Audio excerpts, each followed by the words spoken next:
Welcome to Gardening with Daddy Pete. Let's join our host, Melvin York. Well, hello, everyone.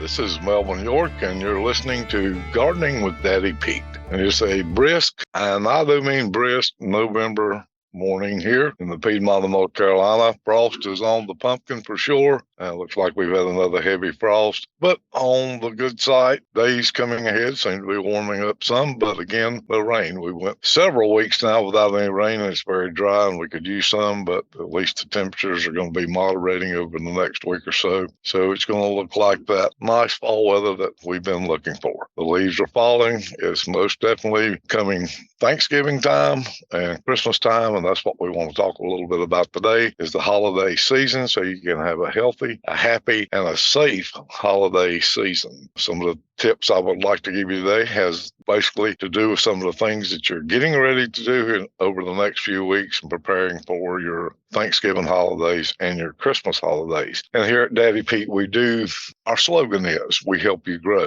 And not only do we help you grow, but we want to help you to stay safe in these holiday seasons. And I know it's going to be a busy, busy time for everybody. And with that being said, let's get on into Christmas trees. Now, a lot of people do like to have their Christmas trees up for Thanksgiving. I know you have people coming in, family, friends, start to celebrate. Most people start Thanksgiving that night. We light the tree, then we go into the next holiday season, which is Christmas. Now, just a few tips on Christmas trees. Christmas trees are already being cut, already being shipped. Here it is, the 3rd day of November. They're already on lots. So keep in mind that tree is going to do without any watering. Could be for several weeks, but if you're going to use it for a Christmas tree, you set it up at the Thanksgiving season. That's another 30 days or so before the Christmas day, and then usually a few days after before you take it down. So we need to make some preparation to make sure that your Christmas tree, if you buy a cut Christmas tree, that it stays safe, doesn't create a fire hazard for you and your family. Now, I would suggest if you're using a live tree, the best thing is to go to a choose and cut lot when you need it. That way you do know that it's fresh.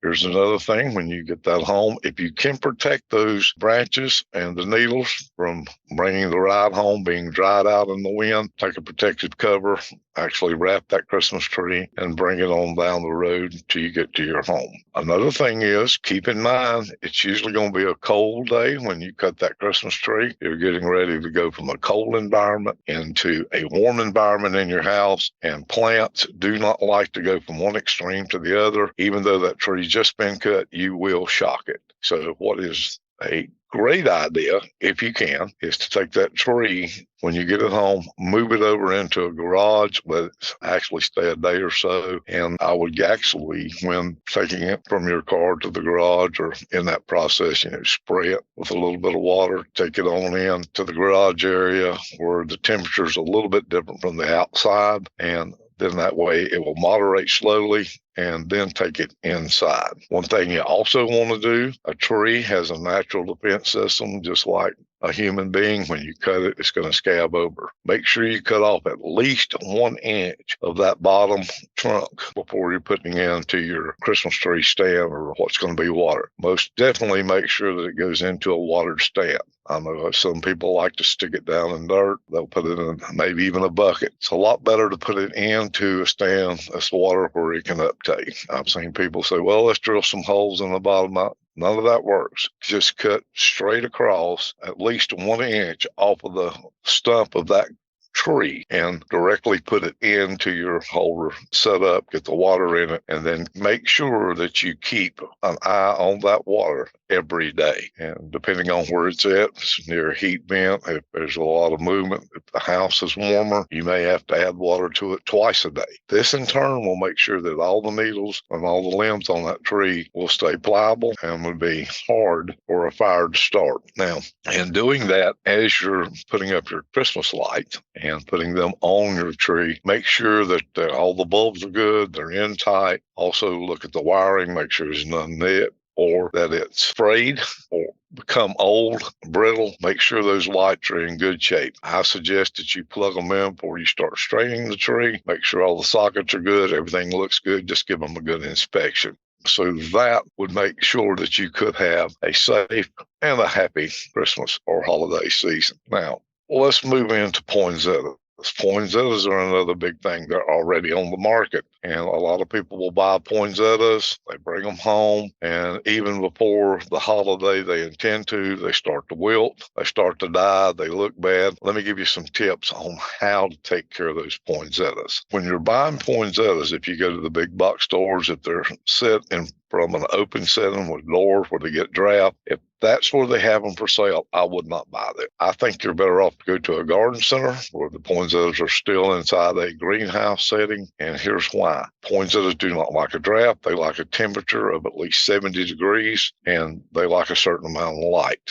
Now, most people will buy one, say at a box store. They've been in the draft. They go home. They set it in the draft. Within 2 weeks or less, the plant is wilting and it's dying. And there's only 3 reasons that poinsettia will not perform well. Number one is you need to get a healthy plant to start with. So make sure that you got a healthy plant when you take it home. Number 2, make sure that you do take it home in your vehicle. Do not put it in the bed of the truck, let it ride, because that's just death to a poinsettia. When you get to your home with it, make sure that you do locate that poinsettia in a place that it is out of a draft and it is warm, at least 70 degrees, and that it gets some sun during the daytime. That is a big one. Now, here is the one that really gets. Most people will overwater a poinsettia. Poinsettias do not need that much water. Poinsettias originated in the Mexico area. They can stand more, they're more of a drought tolerant plant. And I know people with the right care that repots their poinsettias in the spring, and they just keep growing and growing. They're actually a tree-like shrub, and you can keep a poinsettia for many years with the right care. So these are some of the tips that you want to think about when you're buying the poinsettias. Buy the healthy plant, locate the plant right, do not overwater, and you will have a healthy and a great looking poinsettia all the way through. And then come springtime, you'll have something that you can put in a bigger pot and use again next year. So that's just a few tips there. I used to get so tired, and I did it myself, buying a poinsettia. And even though I wouldn't overwater it, I would buy the ones that wasn't healthy. Of course, they look good in the box store, but when I got it home, then they would still start the wilt process until I did some research years ago and found out how to keep my poinsettias year after year. So if I'm going to buy something now, I'm going to jump right back to the Christmas trees again, because there's one thing I want to mention to that too. You do have the option, if it's live trees that you want, to buy a B&B or a burlap ball Christmas tree. Therefore, you can take that home, stick it in a big pot, throw a little soil around it, keep it damp. And then when the Christmas season is over,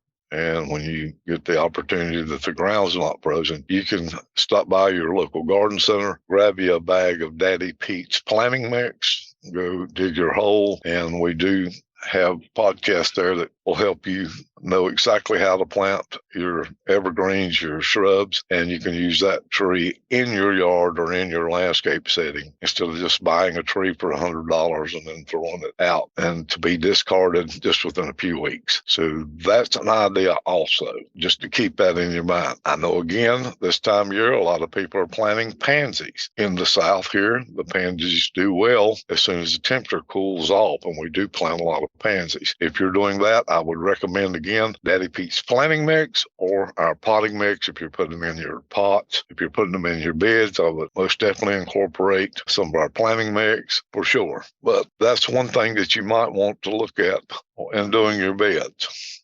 Would be our Daddy Pete's, either cow manure to add back to your raised beds if that's where you're planting them, or to put those in your pots. You would like to use our planting mix or our potting mix. So let me go back that over again. If you're planting pansies, especially here in the South, now that it's got cold weather, make sure that you use our potting mix or our planting mix in your pots. It does have our composted dairy manure in it, and pansies love that. Also, if you're planting them in the raised beds and you want to just beef up the soil and the nutrients a little bit, buy a bag of our composted dairy cow manure, add that in there, and your pansies will flourish all the way into next spring when you're ready to replace that with different annuals. So that's just a few things that might help you along this holiday season as you're preparing for Thanksgiving and for Christmas. And we hope that those tips may help you. Go to our website, which is daddypeats.com, and you can look around there just a little bit at our different soils, our different mulches, our different barks. You can look at our archives of our